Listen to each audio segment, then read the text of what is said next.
మనకి పండగ అంటే దానర్థం ఏదో పిండి వంటలు చేసుకు తినడం తప్పని కాదు, కొత్త బట్టలు కట్టుకోవడం తప్పని అసలు కాదు. కానీ దాని యొక్క యథార్థమైన విశేషాన్ని తెలుసుకుంటే, అబ్బా! ఇంత పవిత్ర హృదయంతో వీటిని పెట్టారా అనిపిస్తుంది. భోగి అన్న మాటకు అర్థమేమిటంటే, భోగమనుభవించేటటువంటి రోజు అని. ఈ ఋతువులో సాధారణంగా ఏమవుతుందంటే పౌష్యలక్ష్మి అంటారు ఈ పుష్యమాసంలో. ఈ పౌష్యలక్ష్మి ఇంటికొస్తుంది. పూర్వం ఇన్ని రకాలైనటువంటి ఉద్యోగాలవి లేవు. ఎక్కువ మంది వ్యవసాయం మీద ఆధారపడేవారు.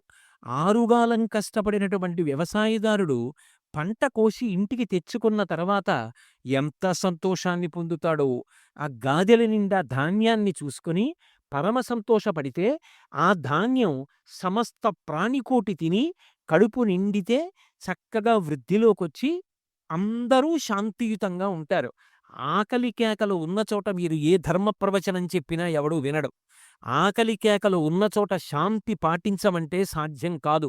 శాంతికి మొదటి కారణం ఏది అంటే అందరి కడుపు నిండాలి. అందరి కడుపు నింపగలిగినదెవరు అంటే అన్నపూర్ణ. ఆ అమ్మవారు కడుపు నింపాలి. భూమి కొలత మారదు. కానీ ఎన్ని కోట్ల మంది పెరుగుతున్నా ఇంతమందికి అన్నం ఎవరు పెట్టాలి అంటే ఆ తల్లి పెట్టాలి. ఆ తల్లి అనుగ్రహం కలిగిన నాడు అందరూ కడుపు నిండుగా సంతోషంగా ఉంటారు. పౌష్యలక్ష్మిగా తల్లి రైతు ఇంటికొస్తుంది. రైతు సంతోషంగా ఉంటాడు. హమ్మయ్య!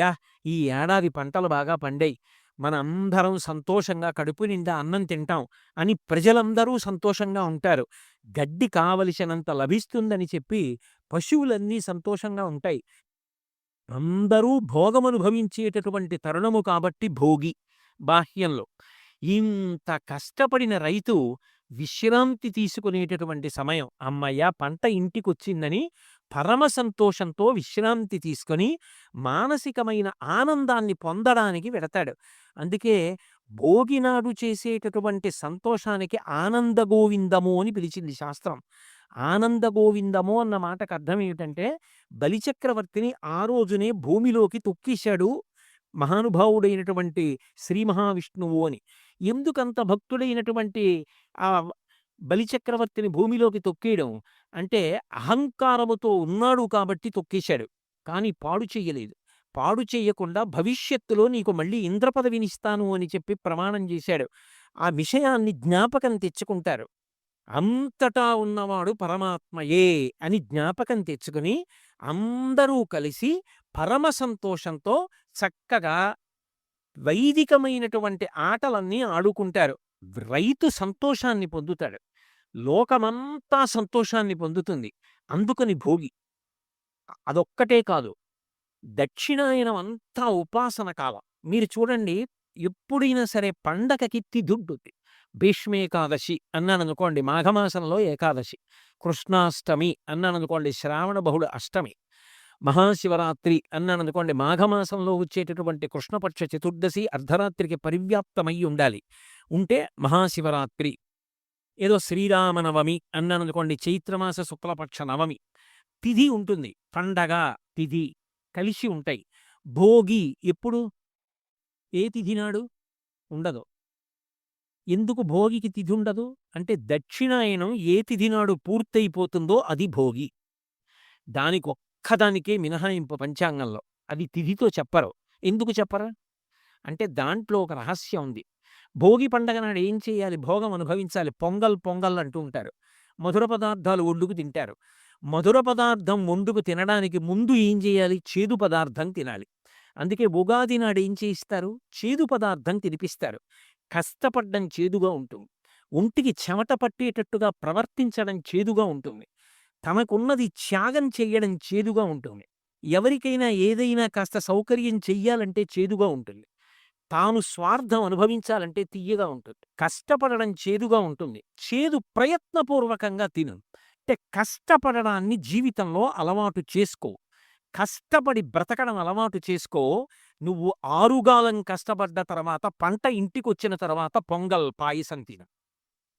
అక్కడ మొదలుపెట్టిన చేదు ఇక్కడ మధుర పదార్థంతో పూర్తవ్వాలి. కష్టపడకుండా మధుర పదార్థం తినే అర్హత నీకు లేదు. అందుకని ఉగాది నాడు చేదు తిను, పొంగల్ నాడు భోగి పండగ నాడు మధుర పదార్థం తిను. దక్షిణాయనం చిట్ట చివరి రోజు భోగి పండగ. దక్షిణాయనం అంతా ఏమిటి? ఉపాసన కాలం. దక్షిణాయనం వచ్చిందనుకోండి, ప్రకృతి ప్రతిబంధకాన్ని ఇస్తుంది. దానికి మాసం గాని, దానికి రోజు కాని, దానికి తిథి కాని ఉండవు. దక్షిణాయనం ఏ రోజున పూర్తయిపోతుందో అది భోగి పండగ. ఎందుకలా చెప్తారు? అంటే దక్షిణాయనం అంతా ఉపాసన చెయ్యాలి. భగవంతుని యొక్క అనుగ్రహము కలిగి ఆయన యొక్క దర్శనమవుతుంది. ఆ భోగి జీవితంలో ఒక్కరోజైనా పొందగలిగినవాడు ఎవరుంటాడో వాడు భోగం అనుభవించినవాడు. అందుకని భోగి పండగ అన్నదొచ్చింది ఉపాసన రీత్యా. ఉపాసన అంటే మీరొకటి గుర్తుపెట్టుకోవాలి. ఉపాసన అంటే ఏమిటంటే, అంటే దగ్గరగా, ఆసన అంటే కూర్చుండుట. దగ్గరగా కూర్చుండుట అన్న మాటకర్థం ఏదో భగవంతుడి మూర్తి పెట్టుకుని దగ్గరగా కూర్చోమ్మని కాదు. మనసు లోపల దగ్గరగా ఉండుట. అది ఉపాసన. అలా ఉపాసన చెయ్యగా చెయ్యగా చెయ్యగా పరమాత్మ సంతోషిస్తాడు. సంతోషించి ఆయన అనుగ్రహము ఏ రోజున పొందుతావో అది భోగి.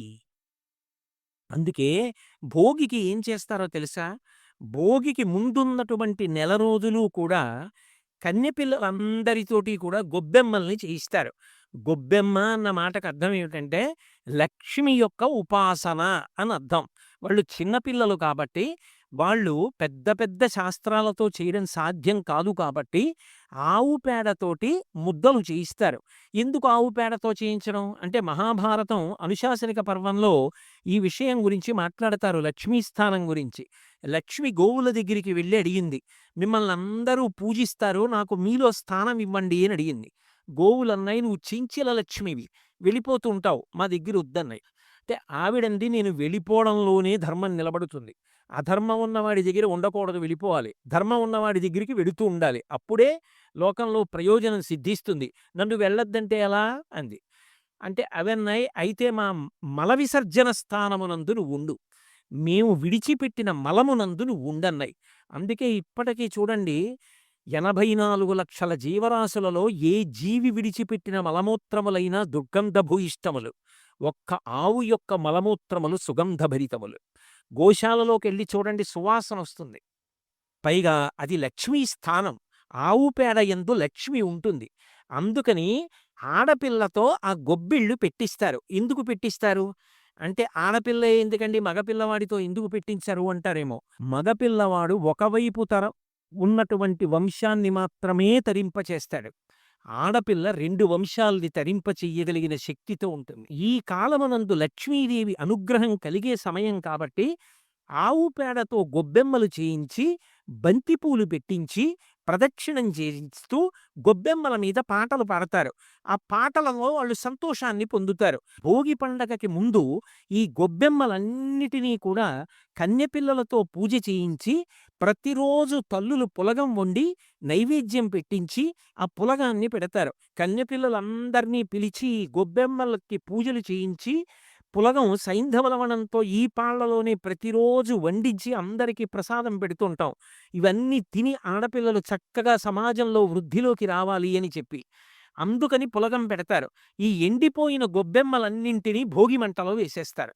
ఎందుకు వేసేయాలి అంటే, శ్రియమిచ్చేత్ హుతాశన, మంచి ఆలోచనలను, ధార్మికమైన అభివృద్ధిని అగ్నిహోత్రుడిస్తాడు. ఆ అగ్ని ద్వారా ప్రతి ఇల్లు కూడా వృద్ధిలోకొచ్చి అందరూ సంతోషంగా ఉండాలి. అందరూ సంతోషంగా ఉండడానికి తృప్తి ఉండాలి. భర్తని ధర్మపదంలో ఉంచగలిగినటువంటి పరమశక్తివంతురాలు భార్య.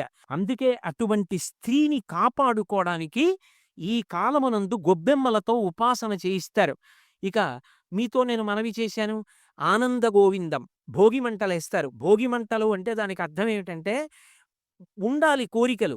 ఏ కోరికలు ఉండాలి? అవసరములు కోరికలు కావు. అందుకని భోగి మంటలు వేసి కామాన్ని కాలుస్తారు. కాల్చి నాకు ఈశ్వర కామము కావాలి, భగవద్భక్తి కావాలని అడుగుతారు.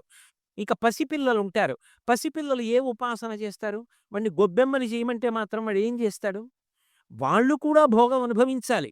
ఎందుకని? వాడు కడుపు నిండా పాలు తాగాలి. వాడు ఆరోగ్యంగా ఉండాలి. కొద్దిగా చలిగాలేస్తే వాడికి ముక్కు గారిపోతుంటే, కొద్దిగా ఎండ కాస్తే వాడు సొక్కిపోయి వాడు బాధపడి ఏడుస్తుంటే ఎలా? వాడికి పీడ పోవడం అన్న మాటకు అర్థమేమిటంటే, వైదికమైనటువంటి సుఖాన్ని అనుభవించగలిగిన శక్తి వాడికి ఉండాలి. వెయ్యవలసిన ఆకలి వెయ్యాలి. తిన్నది, తాగినది జీర్ణము కావాలి.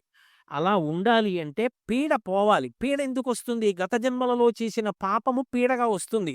ఆ పీడ పోగొట్టడానికి శాస్త్రము ఒక ఉపదేశం చేసింది. చెరుకు ముక్క, రేగుపండు, పైసలు ఈ మూడిటిని కలిపి భోగి పీడ పోవడం కోసం చిన్న పిల్లల్ని కూర్చోపెట్టి దిగదుడుపు తీసి తల నుంచి కిందకి వదిలేస్తారు. వదిలేస్తే భోగి పీడ తొలగిపోయి వాళ్ళు భోగం అనుభవించడానికి కావలసిన శక్తిని పొందుతారు. ఒక్కొక్క దాని వల్ల ఒక్కొక్క ప్రయోజనం ఉంటుంది. అది ఉంటుందా అంటే అన్నీ కొన్ని కొన్ని సార్లు అనుభవము చేత తెలిసేవి కావు. కానీ నమ్మకం చేత వెడతాయి. భూమి తిరుగుతోంది. నేను చూశానా? కానీ శాస్త్రములు చెప్తున్నాయి. శాస్త్రవేత్తలు చెప్తున్నారు. నమ్ముతున్నాను. అంతేగాని భూమి తిరగడం నేను చూడలేదండి. అందుకని నేను నమ్మనండి అంటే మానేయి. నువ్వు నమ్మలేదు కాబట్టి భూమి తిరగడం మానేస్తుందా? నువ్వు నమ్మితే భూమి తిరుగుతుందా? నీ నమ్మకం అనేటటువంటి దానితో సంబంధం కాదు. కొన్ని కొన్ని శాస్త్రాన్ని ప్రమాణం చేసుకొని నమ్మడం కర్తవ్యం. తస్మాత్ శాస్త్రం ప్రమాణంతే కార్యాకార్యం వ్యవస్థితౌ. అందుకని భోగిపీడ తొలగించడానికి ఆ పైసలు, చెరుకు ముక్కలు, దానితో పాటుగా రేగుపళ్ళు ఈ మూడిటిని విడిచిపెడతారు. అన్ని విధాలుగాను మనుష్యులు అభ్యున్నతిని పొందడానికి కావలసినటువంటి దాన్ని ముప్పేటగా తీసుకువెళ్ళేటటువంటి పండగ కాబట్టి దానికి భోగి అని పేరొచ్చింది. నీవు చేసుకున్న పండగ వలన నువ్వు వృద్ధిలోకి రావాలి. నీ చుట్టూ ఉన్న వాళ్ళు వృద్ధిలోకి రావాలి. సమాజం వృద్ధిలోకి రావాలి. మకర సంక్రాంతి. మకర సంక్రాంతి అంటే సూర్యుడు మకర రాశిలోకి ప్రవేశిస్తాడు. కాలము రెండుగా ఉంటుంది. దక్షిణాయనము, ఉత్తరాయణము. దక్షిణాయనంలో దేవతలందరూ నిద్రపోతారు. ఉత్తరాయణంలో నిద్రలేస్తారు. దేవతలు నిద్రలేస్తారంటే బ్రాహ్మీ ముహూర్తమునందు లేస్తారు. తెల్లవారుజామున 3 గంటల వేళ. దేవతలకి తెల్లవారుజాము వేళ అంటే అది పరమ పవిత్రమైనటువంటి కాలం. అందుకే ఉపనయనాలు, వివాహాలు, దేవతా ప్రతిష్టలు ఇవన్నీ ఉత్తరాయణ పుణ్యకాలంలో జరుగుతాయి. ఆ ఉత్తరాయణ పుణ్యకాలంలోకి సూర్యుడు ప్రవేశించగానే మజ్జనం దానికి ప్రాధాన్యత. సాధారణంగా స్నానం చేసేటప్పుడు ఏం చేస్తాం? చెంబుతో నీళ్లు తీసి తల మీద పోసుకుంటాం. మజ్జనం అంటే మునక వేయుట. తల మునిగేటట్టుగా స్నానం చేస్తారు. జీవనదులలో కానీ పుష్కరిణులలో కానీ స్నానం చేస్తూ ఉంటారు. తల ముంచి స్నానం చేస్తారు. దాన్ని మజ్జనం అంటారు. స్నానం చేసి దేవతా సంబంధంగా, పితృదేవతా సంబంధంగా, జీవ సంబంధంగా అభ్యున్నతిని కల్పించే కాలం. అది మకర సంక్రమణం. పుణ్యకార్యం చేయడం నేర్చుకో. దాని వలన పొందిన పుణ్యం నీ జీవుడితో వస్తుంది. మకర సంక్రమణ పుణ్యవేళ పరమపావనమైన కాలం. ఉత్తరాయణ పుణ్యకాలం దేవతలందరూ నిద్రలేచేటటువంటి సమయం. ఆ సమయంలో నువ్వు చదివే ఒక స్తోత్రం, నీ ప్రదక్షిణం, నీ నమస్కారం, నీ భగవన్నామోచ్చారణం నిన్ను కాపాడతాయి. జీవుడికి, అలాగే పితృదేవతలకి, దేవతలకి ముగ్గురికి కూడా అత్యంత ప్రధానమైనటువంటి కాలము ఉత్తరాయణ పుణ్యకాలము. అందుకని మకర సంక్రమణము అది పుణ్యాన్ని మూటకట్టుకునే కాలం. అందుకే ఏం చేస్తారంటే భగవంతుణ్ణి సేవించడానికి తేలిక మార్గం ఏమి అని అడిగారు. అతిథి దేవోభవ. ఇంటికి అతిథిని నేను ఆహ్వానిస్తే వస్తే అతిథి, నేను పిలవకుండా వస్తే అభ్యాగతి. పరమ ఉత్తముడు, తనని నమ్ముకున్నటువంటి పరమ భాగవతోత్తముడు ఎవరుంటాడో అటువంటి భక్తుడి రూపంలో ఇంటికొస్తాడు. ఊరక రారు మహాత్ములు వా రథముల ఇండ్ల కడకు వచ్చుటలెల్లను కారణము మంగళములకు. నీ వచ్చుట శుభము మాకు నిజము మహాత్మా అంటాడు. ఎవరన్న దానితో సంబంధం లేదు. ఇంటికొచ్చినవాడు అతిథి. అందున అభ్యాగతి స్వయం విష్ణువు. నేను పిలవకుండా వచ్చినవాడు. అది ఏ ప్రాణైనా కావచ్చు. కుక్క రూపంలో రావచ్చు, ఆవు రూపంలో రావచ్చు, ఓ పంది రూపంలో రావచ్చు. ఆ రోజున సంక్రమణం నాడు నేను వండుకున్నటువంటి మధుర పదార్థంలో కొంత భాగం అతిథుల్ని పిలిచి అభ్యాగతులకి, జీవకోటికి పెట్టి నేను సంతోషించి నేను తింటే అంతకన్నా అదృష్టమైనటువంటి విషయము వేరొకటి ఉండదు. అది మకర సంక్రమణము. అలా నువ్వు తరించు. ఈ త్యాగం నేర్చుకో. త్యాగేనైకే అమృతత్వమావసహు. త్యాగము చేత అమృతత్వాన్ని పొందుతావు తప్ప మరొక రకంగా పొందలేవు. ఇంత గొప్ప తిథి అన్ని వేళలా రమ్మంటే రాదు. ఉత్తరాయణ పుణ్యకాల ప్రవేశమని స్నానము, దర్శనము, క్షేత్రము, ఒక్కొక్క పర్వతము, లేదా నీ ఊళ్ళో ఉంటే నువ్వు చెయ్యవలసిన విహితము, ఇంటికొచ్చిన అతిథి, అభ్యాగతి, భగవన్నామోచ్చారణము, పవిత్ర గ్రంథ పఠనము, పెద్దల సేవనము, గురుదర్శనము ఇవన్నీ కూడా అభ్యున్నతి హేతువులు.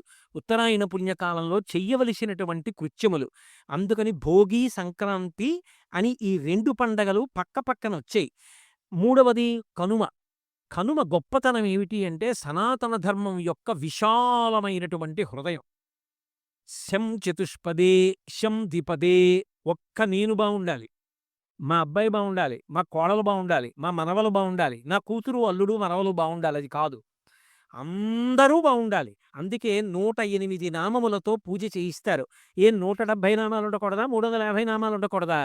108 నామాలు తప్పితే 1000 ఎందుకుంటాయంటే సమస్త లోకములలోని ప్రాణులు 27 నక్షత్రములలో పుడతారు. పుట్టినప్పుడు, చనిపోయినప్పుడు నక్షత్రాన్ని ప్రధానంగా చూస్తారు. ఒక్కొక్క నక్షత్రానికి 4 పాదాలు. 27 నక్షత్రములకు ఒక్కొక్క దానికి 4 చొప్పున 108 పాదములు. 108 నక్షత్ర పాదముల యందు ఎన్ని జీవులు పుట్టాయో, ఎంతమంది పుట్టారో అందరూ సంతోషంగా ఉండాలి. నేనొక్కడను కాదు, అందరూ సంతోషంగా ఉండాలి. శంకరాచార్యుల వారు నేర్పినటువంటి బాట. ఆయన కాశీ వెళ్ళారు అన్నపూర్ణమ్మ దగ్గరికి. అమ్మా నాకన్నం పెట్టని అడగలేదు. శంకరాచార్యులు వారన్నారు, మాతాచ పార్వతీదేవి పితాదేవో మహేశ్వర బాంధవా శివభక్తాశ్చ స్వదేశో భువనత్రయం అన్నారు. అమ్మా, మా అమ్మ నువ్వే, మా నాన్నగారు శంకరుడు, 3 లోకాల్లో ఉన్నవాళ్ళు నా బంధువులు, అన్నం పెట్టమ్మా అన్నారు. ఇప్పుడు ఎవరికి పెట్టాలి ఆవిడ? 3 లోకాలకి అన్నం పెట్టాలి తప్ప శంకరాచార్యులు వారు ఆయన ఒక్కరు అన్నం పెట్టమని అడగల, అందరికీ పెట్టమని అడిగారు. 108 నామములతో పూజ చేస్తున్నామంటే దాని అర్థం ఏమిటంటే 27 × 4 108 నక్షత్ర పాదములలో పుట్టిన సమస్త ప్రాణులు సంతోషముగా ఉండుగాక. శం ద్విపదే శం చతుష్పదే. 2 కాళ్ళున్న మనుష్యులు సంతోషంగా ఉండాలి, పక్షులు కూడా సంతోషంగా ఉండాలి. అందుకే పక్షి పూజ, పశు పూజ.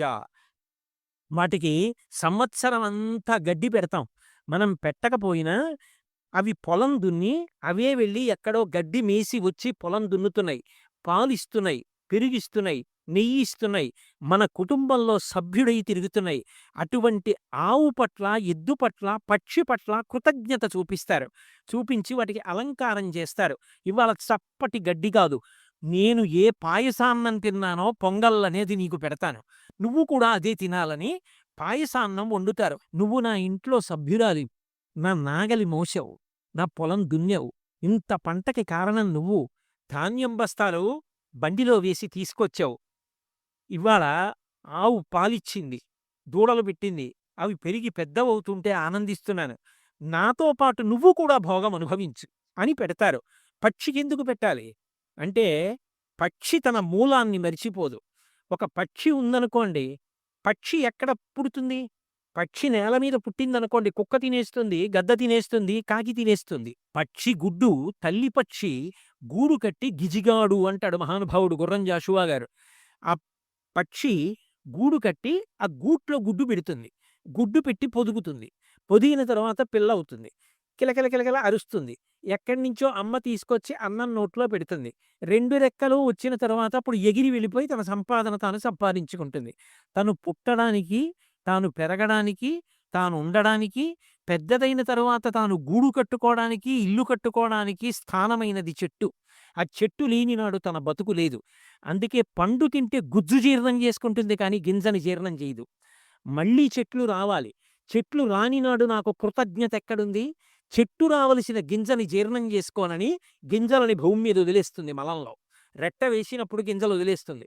మళ్ళీ ఆషాఢం, శ్రావణం, భాద్రపదం వచ్చేటప్పటికి వర్షాలు పడతాయి. వర్షం పడ్డప్పుడు జామ గింజ జామ మొక్క అవుతుంది, సీతాఫలం గింజ సీతాఫలం అవుతుంది, మామిడి టెంక మామిడి మొక్క అవుతుంది. గింజలలోంచి మొక్కలొచ్చి మొక్కలు చెట్లు అవుతాయి. తాను ఎక్కడ పుట్టిందో, ఎక్కడ పెరిగిందో, ఎక్కడ వృద్ధిలోకొచ్చిందో పక్షి మరిచిపోకుండా అవి పెరగడానికి గింజలని రెట్టలో వేస్తోంది తప్ప జీర్ణం చేసుకోవట్లేదు. ఒక పక్షి ఇన్ని చెట్లు పెరగడానికి కారణమైంది. ఆ చెట్ల వలన నేను ఇవాళ పర్యావరణం సమతౌల్యంతో ఇంత సంతోషంగా ఉంటున్నా. ఒక పక్షి నాకు పాఠం నేర్పింది. ఏ అమ్మా నాన్న వల్ల ఇవాళ నేను పుట్టి వృద్ధిలోకొచ్చానో ఆ తల్లిని తండ్రిని మరిచిపోవద్దు. నేను పుట్టిన చెట్టుని నేను మరిచిపోకుండా చెట్టు పెరగడానికి కారణమయ్యాను.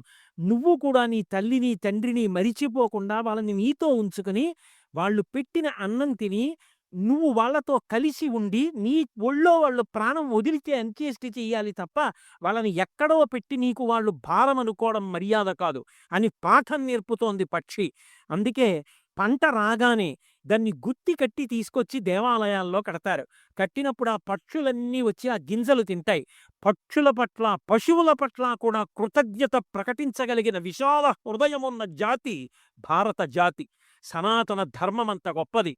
ఆ విశాల హృదయమునకు సాక్షి కనుమ పండుగ. ఆ కనుమ పండుగ నాడు అందుకని అంత గొప్పగా అలంకారం చేస్తారు. చేసి ఇంత గొప్పగా ఆ విశేషాలన్నిటినీ కూడా సమన్వయం చేస్తారు. ఇంత గొప్పగా జరిగేటటువంటి ఈ భోగి, మకర సంక్రమణము, కనుమ అనపడేటటువంటి ముప్పేటగా జరిగే పండగ త్రివేణీ సంగమం. బంధువులందరూ కలుసుకుంటారు. గంగిరెద్దుల వాళ్ళొస్తారు. సంస్కృతిని నిలబెట్టుకుంటారు. ఆ గంగిరెద్దులొస్తాయి. అలాగే ఆడపిల్లలు, మగపిల్లలు చక్కగా ఉయ్యాలలు వేసుకుని ఆడుకుంటారు. హరిదాసులొస్తారు. వాళ్ళు ఒక చోట నిలబడి ఏమీ పుచ్చుకోరు. వాళ్ళు బిగ్గరగా కంఠంతో పాడుకుంటూ వెళ్ళిపోతూ ఉంటారు. ఆ పాడుకుంటూ వెళ్ళిపోతుంటే వాళ్ళ దగ్గరికి వెళ్ళి ఆ చిన్న పిల్లలతోటి ఆ బియ్యము, పైసలు, పళ్ళు ఇప్పిస్తారు. గంగిరెద్దు మీద పాత బట్టో, కొత్త బట్టో కప్పిస్తారు. అవన్నీ ఆంధ్రదేశం సంస్కృతిలో అంతర్భాగాలు. ఏదైనా పాడు చేసుకోవచ్చు కానీ ఎవ్వరూ కూడా తమ సంస్కృతిని పాడు చేసుకోకూడదు. సంస్కృతికి పట్టాభిషేకం చేసే పండగలు, పరదేవత యొక్క అనుగ్రహానికి పొందడానికి వీలైన పండగలు. కాబట్టి చక్కగా మనందరం కూడా భోగి, సంక్రాంతి, కనుమ పండగలు అలా చేసుకుందాం.